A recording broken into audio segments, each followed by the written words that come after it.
Hello everyone, welcome to my channel Splendid CG Home Classes. Subscribe my channel to get new video notification. In this video we know about that आज मैं आपको कितने पैर पाठ 3 कितने पैर को रीड करेंगे। ये हमारी पुस्तक है वीणा, हिंदी पाठ्य पुस्तक है कक्षा 3 की। ठीक है, चलिए आज हम इस पाठ को पढ़ेंगे और आप लोग भी मेरे साथ साथ, अगर आप लोगों के पास बुक हो तो ओपन करके पढ़ लेंगे। बच्चे, सुप्रभात अध्यापिका जी। अध्यापिका, सुप्रभात बच्चों। आज हम धरती पर रहने वाले जीवों के पैरों की संख्या की बात करेंगे। जीवों के पैरों की संख्या 0 से लेकर कई सौ तक भी हो सकती है।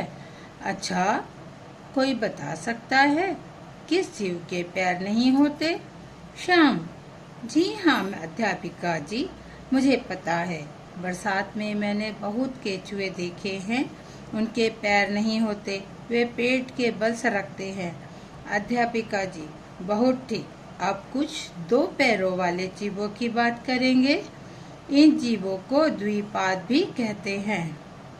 ठीक है, मनुष्य के अतिरिक्त आप और कोई द्विपाद बता सकता है? तो फिर बच्चे लोग क्या बोलते हैं, क्योंकि उन्हें उतना जानकारी ही नहीं रहेगी तो वो नहीं बता पाएंगे।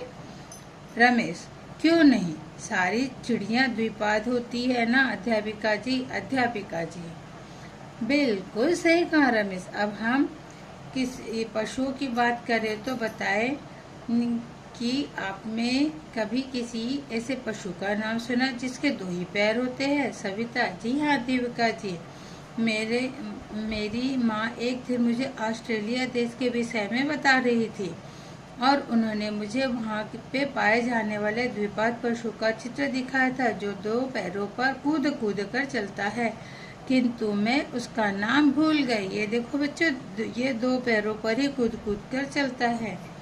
रजनी, हाँ, मैंने भी इस द्विपाद पशु के विषय में एक पुस्तक में पढ़ा था जो पुस्तकालय से लाई थी। मुझे उसका नाम भी याद है, उसे कंगारू कहते हैं। उसके पेट पर एक थैली होती है जिसमें वो अपने बच्चों को साथ ले जाता था। ये देखिए, यहाँ पे उसकी थैली है, यहाँ पे उसका बच्चा भी है ना। चलिए आगे देखते हैं। अध्यापिका, वाह वाह, आप सब बड़े बुद्धिमान बच्चे हैं, आपके पास मेरे सभी प्रश्नों के उत्तर है। वह जब तेजी से चलता है तो 2 पैरों पर कूदकर चलता है, लेकिन जब वह धीरे धीरे चलता है तो झुककर पैरों पर चलने लगता है, इसलिए उसे चतुष्पाद भी कहते हैं।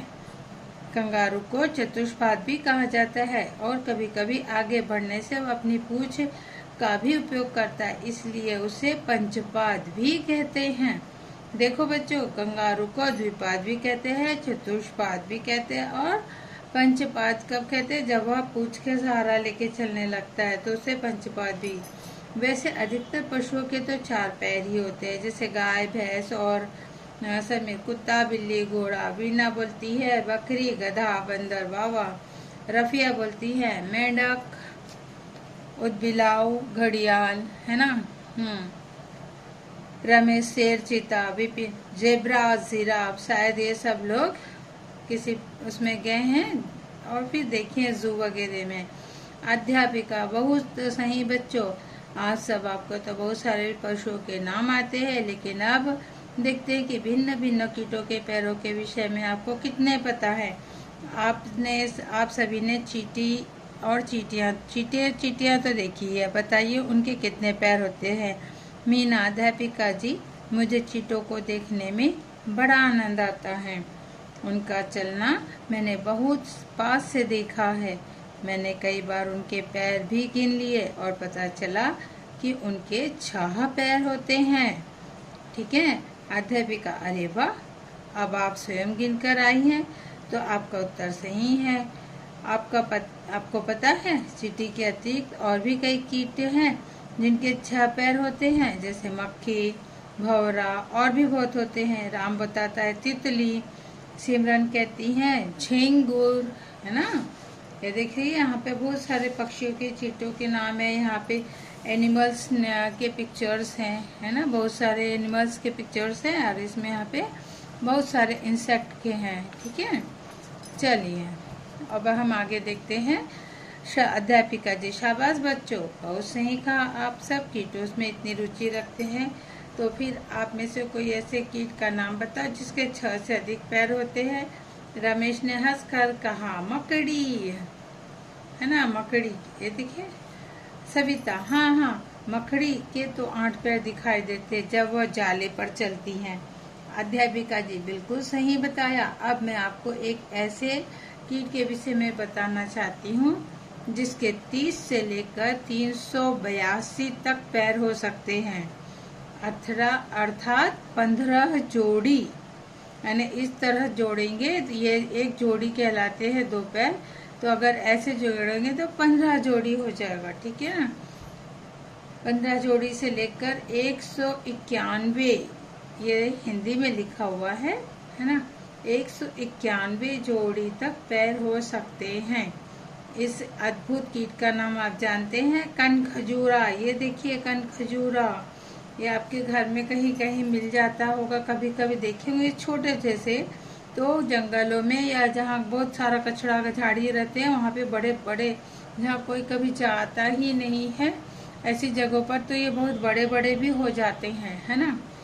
आप में से किसी ने कनखजूरा देखा है? सब विद्यार्थी नहीं। अध्यापिका, वास्तव में घरों में इनका मिलना कठिन है। ये अधिकतर ऐसे स्थानों पर रहते हैं जहाँ सीलन और अंधेरा हो, जैसे गीले पेड़ के तने के अंदर या गीली घास या पत्तों के ढेर के नीचे।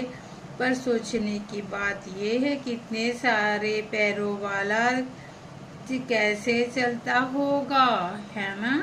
तो बच्चों, अगर आपको मेरा ये वीडियो अच्छा लगा होगा तो आप मेरे वीडियो को लाइक, शेयर और सब्सक्राइब करेंगे। इसके नेक्स्ट वीडियो में मैं आपको इस पार्ट का क्वेश्चन आंसर वगैरह सॉल्यूशन पूरा बताती हूँ। थैंक यू सो मच बच्चों, बाय बाय।